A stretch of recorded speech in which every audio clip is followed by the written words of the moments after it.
Pizza? No. Cheetah? Yes. Camera action, we ready to roll. Alright, faces every. These days, the saying all publicity is good publicity is floated around quite a lot, but that isn't always the case. And you see it with rappers, who usually have meteoric rises to fame, but with that comes huge egos and lots of money, coming with their own set of consequences that bite them back. The worst case scenario, getting clowned on and turned into a meme, which recently has happened to multiple rappers. My name is Rashad Fashir, and these are rappers whose careers turned into memes.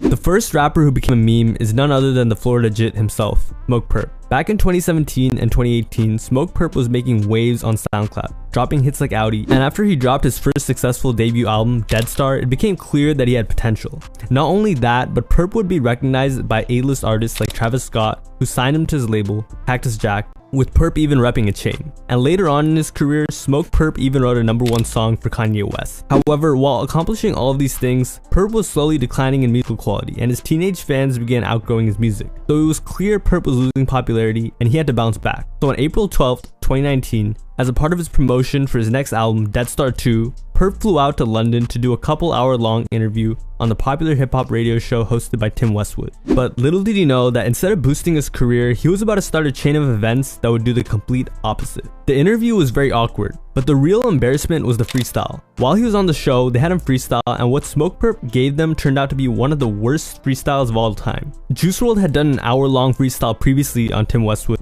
and Smokepurpp claimed he would top it. Juice WRLD, I just tied you. I just tied you for the 1 hour freestyle. Do I feel a battle up in this room? There's an hour. He did an hour, I did an hour. We might both have to come here at the same time and go back and forth. The interview played him a beat for Kodak Black's CZ and some XXXTentacion beats, among many more. And I can't play it due to copyright, but it was horrible. One of the worst things I've ever seen.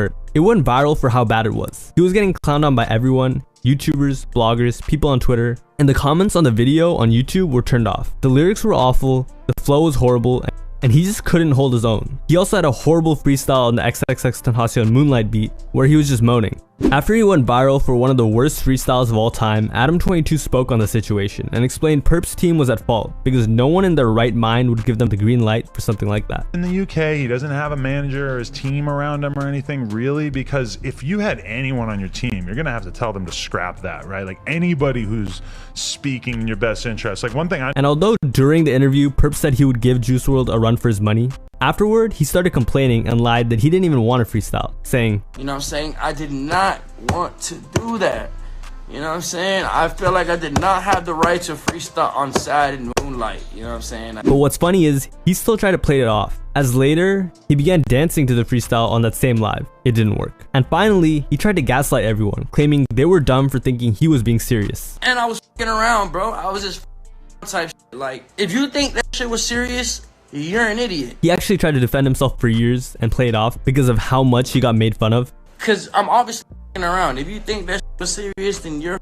But it only got worse, and today, even Purpp jokes about it. But at the time, Purpp still had time to turn things around. Plenty of time. So after the embarrassing moment, Purpp had the opportunity to turn it all around with his upcoming album, Dead Star 2. Dead Star was Smokepurpp's breakout album, and by that I mean the only one that sold it remotely well, as Purpp was red hot after dropping Audi, his hit single, and like I said earlier, it had a Travis Scott feature. The Dead Star 2 was perfect for a comeback project, and Purpp knew this, so he gave it his all. Gearing up for the album drop, he spent $2 million of his label's money, wrote 800 songs, and got features from Trippie Redd, Denzel Curry, Lil Skies, Ty Dolla $ign, and Moneybagg Yo, the feature Avengers. Furthermore, he had to record Dead Star 2 6 times because of how many songs leaked and how many times they leaked. The album was alright. Unfortunately, it failed to have a single hit and gain support from fans. So in the end, Dead Star 2 only peaked at number 137 on the Billboard 200, which, considering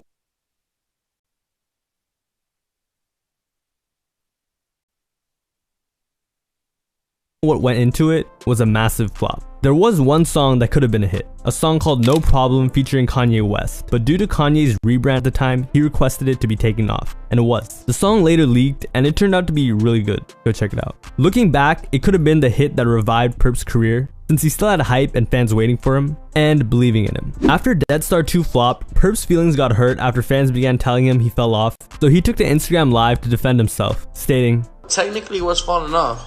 You know what I'm saying? I done made 30 million. I don't got. I done made millions. I do this. I make music because I love it. And made the excuse, I'm rich. I don't need to make music. I do it because I know I still have fans, and I love making music. and because of all that, he didn't have to try anymore. Don't forget, I wrote Kanye's biggest song. I love it. I made $26 million in 3 months off of that song. So. But despite the fake claims by Perp that he didn't have to try anymore, he was very much trying to make a comeback. Following the Death Star 2, Perp had one last shot to revive his career, an album named Florida Jit, executive produced by the famous producer Ronnie J, that supposedly had Perp go back to his SoundCloud and Florida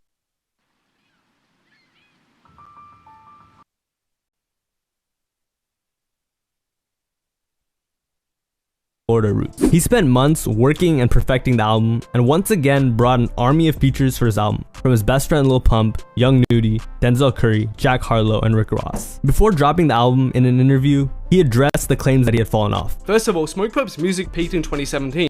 Second of all, his career peaked in 2017. Third of all, Travis Scott made one song with you, signed you to his label, then realized, why the f did I sign this guy? He's absolutely trash, then never collabed with you again.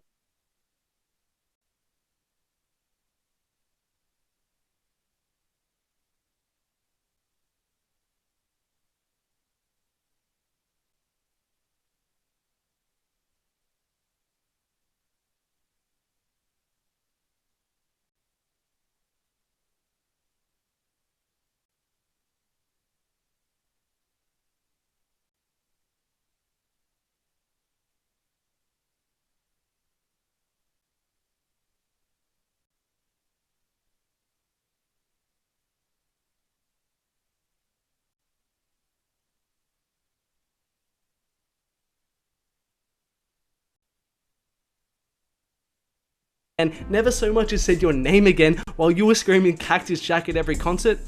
Bruh. He said, "Look out," and claimed after he dropped his album, he would be back like he never left. They usually say I've fallen off when I go like a month or two without dropping a song, and then I drop a song and it goes crazy. I'm in the news the first day, like, he's back. And it's like, well, I was never gone. So it's safe to say the expectations were set, not by his fans, but by Perp, who made this a self-proclaimed comeback project. And he said it one last time. First they said I'm falling off, then there's a new excuse that we want the old Perp. And now the same people are acting like they've been known I was about to turn up like this. I'm streaming crazy and my music is going more than ever. Sadly, he was not going up more than ever. He was going down more than ever. This album was alright, but extremely repetitive, with the same flow and same beats. He hyped up Florida Jit like it was some crazy once-in-a-lifetime album, but every song sounded the same. In the end, the album didn't even sell 5,000 units. It sold a whopping 500. He was immediately clowned on once again by YouTubers and bloggers, and this time it was even worse. After writing a one song on Billboard, he was being welcomed back into the underground. It was a horrible look for him. A defeated Perp wasn't even able to look himself in the mirror and face the music. Instead of taking it on the chin, he lied and wrote on his Instagram story, "The real first week sales for Florida Jit. For all the haters saying I sold 5K, I sold 20K and 5K physical copies." But the facts were on the internet, and Florida Jit became his first project to not chart on the Billboard 200. And later on, he was exposed for only selling 500 copies, 5% of what he claimed to have sold. Following these abysmal numbers, it was rumored that his label forced him to dye his hair rainbow to attempt to turn him into a 6ix9ine clone. And the decline, it only got steeper. By the end of 2022, it had become evident that the fall-off reaper for rappers had come to collapse. Perp, a rapper who once had sold out shows with some of the most hyped crowds ever, couldn't even get 10 fans to show up to a show. In Perp's show in Pontiac, Michigan, a venue with a capacity of 250 people, it only had 10 people in the crowd. Later on, in a show in Boston, Perp came 3 hours late, performed 3 songs, so for about 10 minutes, and out of nowhere threw the mic and scammed some of them for the meet and greet. The few fans he had left were not. You're telling me I'm gonna wait for like 2.5 hours, not even that, and you're gonna perform like maybe like 3 songs? The following show at Cleveland, the sales were just as low and he didn't even show up and refused to refund fans. It got so bad that in a Lyrical Lemonade show, Cole Bennett had to give a pep talk before Perp came out, stopping fans from booing Perp while he performed. I don't give a f what the internet says. We show everyone love and we pay respect to every person that walked across this stage once before and made this part what it is today. You hear me? Yes, sir. Let's go. But by that point, it was clear Perp's career was over, and since then, it's been raps. More and more shows started popping up with abysmal ticket sales, 20 people, 7 people, and And it got so bad at some point that a fan took to Reddit to make a PSA to warn others not to see Perp. Not like anyone was actually gonna go, but it was pretty funny. Apparently Perp took 3.5 hours to show up, told the crowd there's no rules for Lil Perp, played one song twice, an Uzi song, and dipped. The fan finally commented, "I've never seen a worse performance in my life." He was even exposed for stealing the flow and lyrics from an unreleased Juice WRLD song, Something to Prove, which leaked in early 2020, and Perp's Rockstar, the copy of that song, came out later that year. He had stolen the lyrics and flow, which is ironic because just a couple of years earlier, Perp was comparing himself to Juice WRLD in that interview where he freestyled, saying he would top him. So I guess you could call that karma. In the following years, so as of recent, he's been exposed for blatantly ripping off Playboi Carti and Yeat on top of Juice WRLD, and his own fans have admitted he's fallen off. So that brings us to today, where Smoke Perp has faded into irrelevance. But Perp's fall off wasn't immediate. It was a snowball, and each one of these events just sped it up. Perp was actually one of the hardest SoundCloud rappers back in 2017, so it's tough seeing this, but at the end of the day, he just wasn't that talented and made a series of bad decisions, so he really has himself to blame. The next rapper whose career has turned into a meme is none other than YBN Nahmir. But it wasn't always like back in 2017, Nahmir was buzzing with multiple Lyrical Lemonade videos, hundreds of millions of views, streams, and bona fide hits. However, years later, he's looked at as a joke. So what happened? Well, unlike Perp, Nahmir was actually a good person. He was trying to put his group on, YBN, and he did. He put on YBN Cordae and his other best friend at the time, YBN With Fairlife Ultra Filtered Milk, you'll want to savor every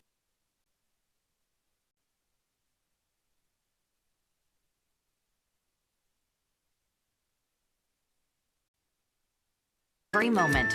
With 50% more Almighty J, single-handedly giving them careers. And to this, he dropped a collective mixtape instead of a solo one when he blew up, mostly featuring old songs and new songs with members of YBN. The downside was, after this album was released, Nahmir wouldn't drop for years due to label issues. Besides that, his fellow YBN member Cordae passed him, and then took YBN out of his name. To add to the hurt, Almighty J and Nahmir, who were once best friends, fell out. Went 3 years without seeing each other. So his group, whose members he gave careers to single-handedly, disbanded, rendering everything he did for them useless. But Nahmir's 2017 run was legendary, so fans were still kind of hyped for his debut solo album. And in 2021, after years of waiting, Nahmir finally dropped it. Fans quickly went to check it out, and to my surprise, it wasn't even okay. It was garbage. I wasn't the only one who thought so either. And the album sold a measly 4,000 units. Other than the album being horrible as a whole, Nahmir had dropped one of the worst songs by a rapper in years, Soul Train. The song was a sad attempt at a pop song and turned out to be horrible. The internet couldn't get enough of it. I wouldn't wish my worst enemies to ever have to hear this. Almost overnight, Train became one of the biggest memes in hip-hop. Even Almighty J, who he was still best friends with,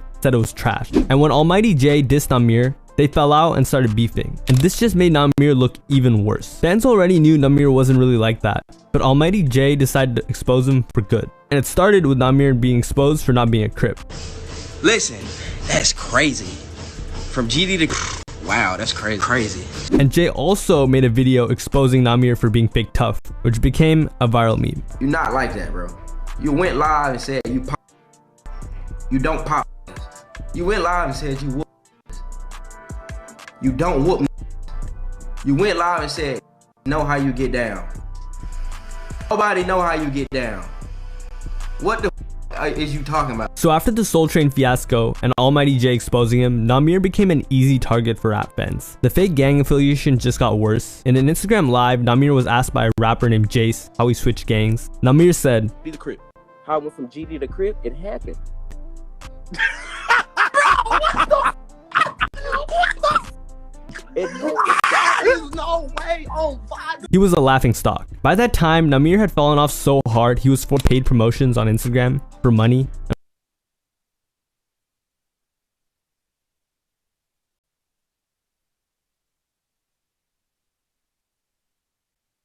And was exposed by other rappers for attempting to sell $25 SoundCloud reposts. At one point, Nahmir was worth millions, so selling $25 reposts was a huge fall from grace. It got so bad that in an interview, Adam22 straight up IBN Nahmir that he fell off to his face. Today I'm in here with somebody who I've seen their entire career from beginning to end. The one and only YBN Nahmir. And if you didn't think it could get worse, it did. In 2022, YBN Nahmir lost his girlfriend of 3 years after threatening to use his water gun on her. She said that he became an alcoholic and she should have left sooner. But that wasn't what was embarrassing. Right after Namir's girl left him, she was stolen from him by a corny prank YouTuber who used her as a prop for its videos by putting a monkey mask on her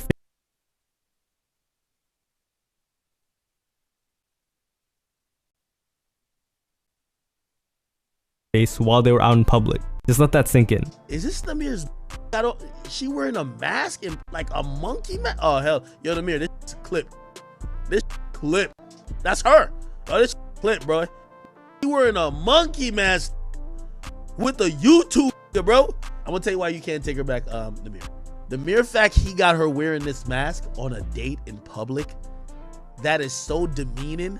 Namir was publicly humiliated. He attempted to act tough, making a post on Instagram saying, "Not finna let this bum bitch try to embarrass me. She's been had another man and popping it because I'm outside with my homegirls," and said, "Anybody can catch a fade or whatever, we having fun." His girlfriend went on to say that he cheated on her 24/7 while she was loyal for 4 years straight, paid for everything, all while he was degrading her. The YouTuber made a video saying he respected what I'm making a piggy bank so I can be inspired to save.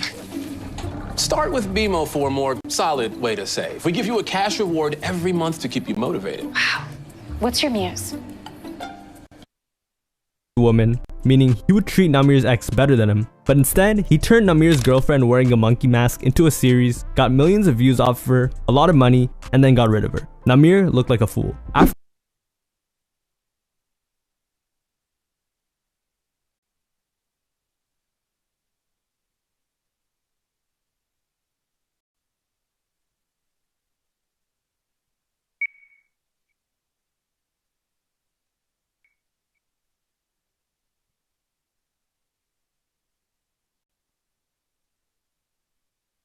After this disaster of a year, Namir did an interview and explained how he ruined his career. He explained, "Yeah, I mean, I'm with it, bro. I got comfortable, you feel me?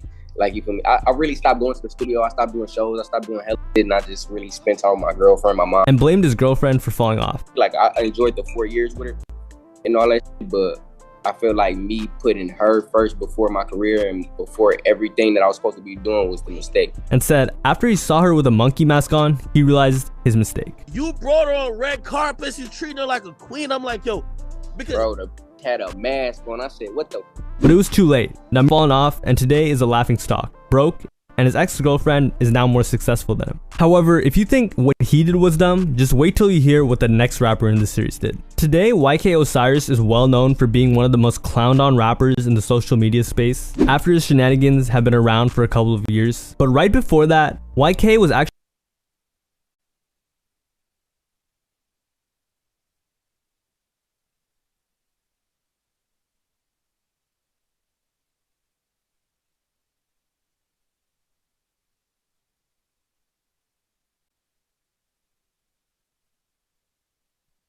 new to the rap game and had just had a major hit, Worth It, peaking at 48 on the Billboard 100 and all over TikTok. On top of that, he was friends with Drake and Lil Baby, so things were looking good for YK. All he had to do was keep his head straight and stay consistent. However, somehow he managed to do the exact opposite. It started off with YK owing everybody and their mother money. At first, it was just funny, like when Osiris got exposed for owing $5,000 while shopping at Icebox to Lil Baby. Oh, sorry, let me get my 5 in, man. I can't wait to get you. YK tried to play it off as a joke.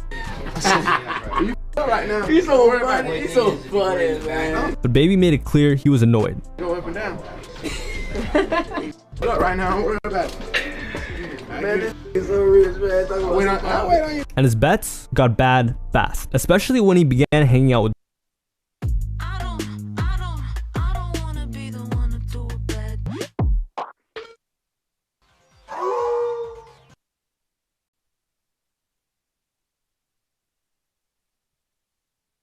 Drake. At first, YK was flexing all of Drake's amenities, such as his private jet, his private chef, and his trophy room. But YK's friendship with Drake turned out to be a disaster. Drake and him would make bets for tens of thousands, and YK would lose horribly every single time. And he wasn't really in the position to pay Drake back. So after losing 60k to Drake in a 1v1 in basketball, Drake told YK he would settle his debt if YK sang for him. Osiris obliged and started performing.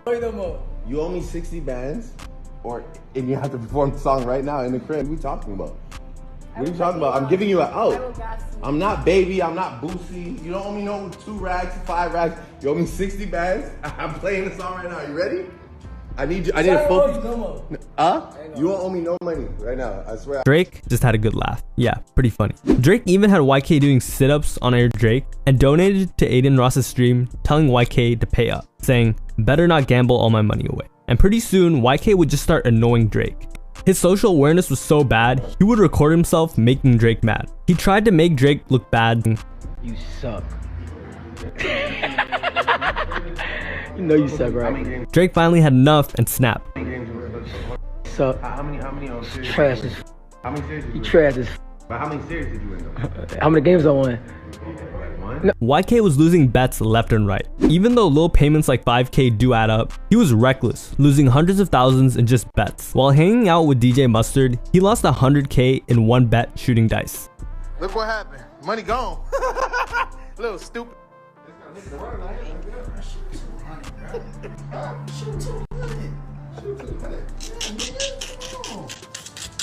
After he lost, he was visibly frustrated, but he lied afterwards, claiming, "Do not let him fool y'all. He's cap. It's for the Instagram.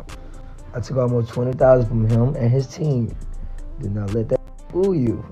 I'm not down. I didn't lose." In the end, YK owing people money got so bad, it became a running joke among everyone. Today was a tough day for him. He lost his shoes. He lost a one-on-one to somebody on Chris Brown's team for some shoes. He lost the rack to Big Baby Davis on the half-court side. Does YK owe you money? He damn near do. He probably do. Nah, he don't owe me no money, man. I'm probably the only person he don't owe no money to. And he admitted to the headphones off. I do smoking the hoodie. He didn't make smart bets. After all these antics, he eventually was cut off by Lil Baby and Drake, losing 2 superstar friends that could have easily brought his career back. He went on Instagram Live and sent out a very sad message. So you tell me why should I keep?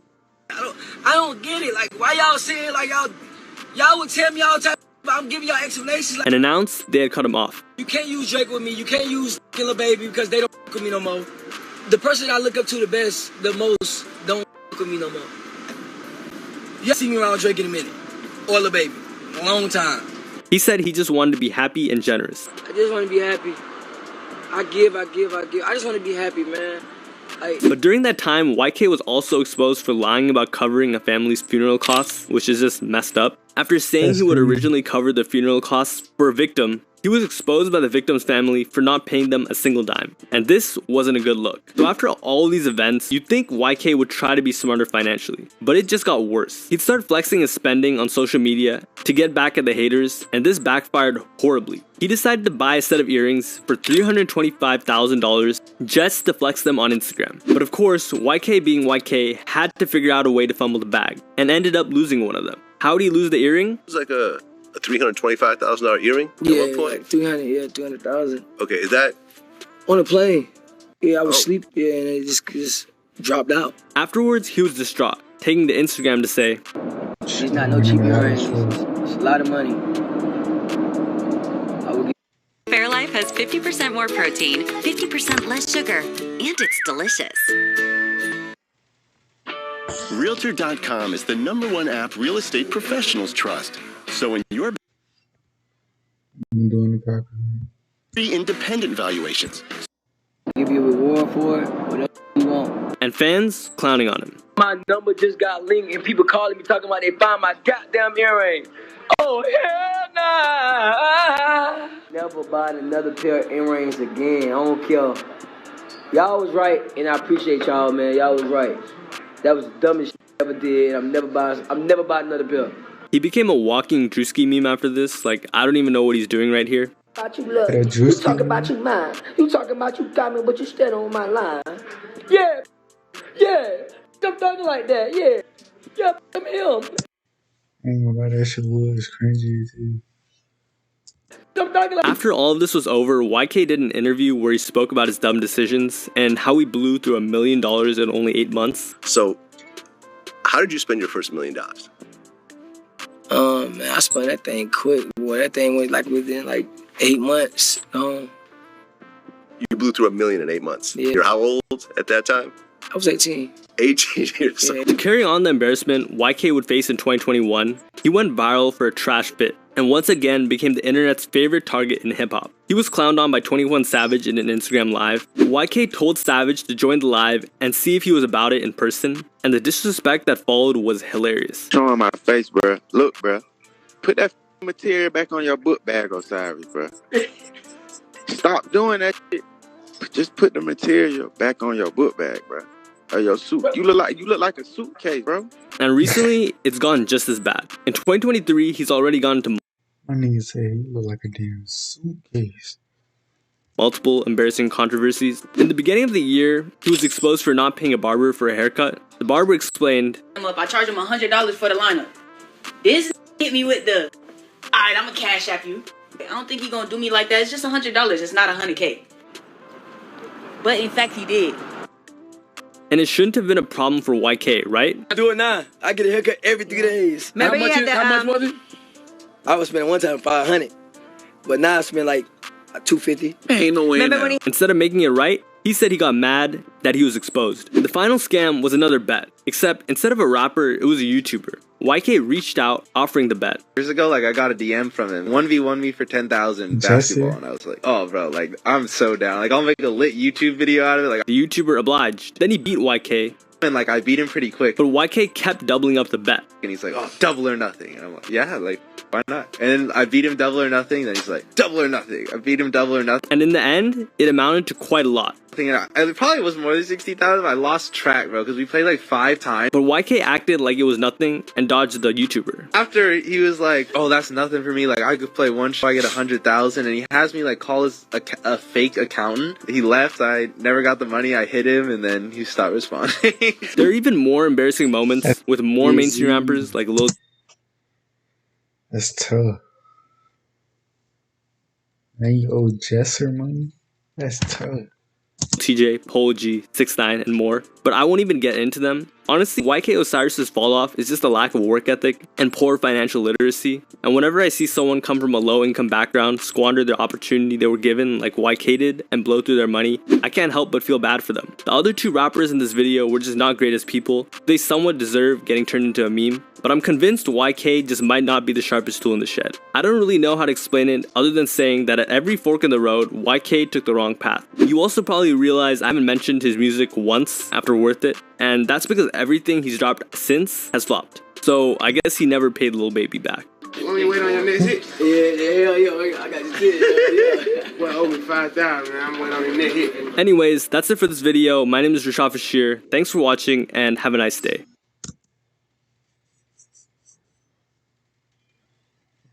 Hey, that nigga owe Jesser money. That's tough.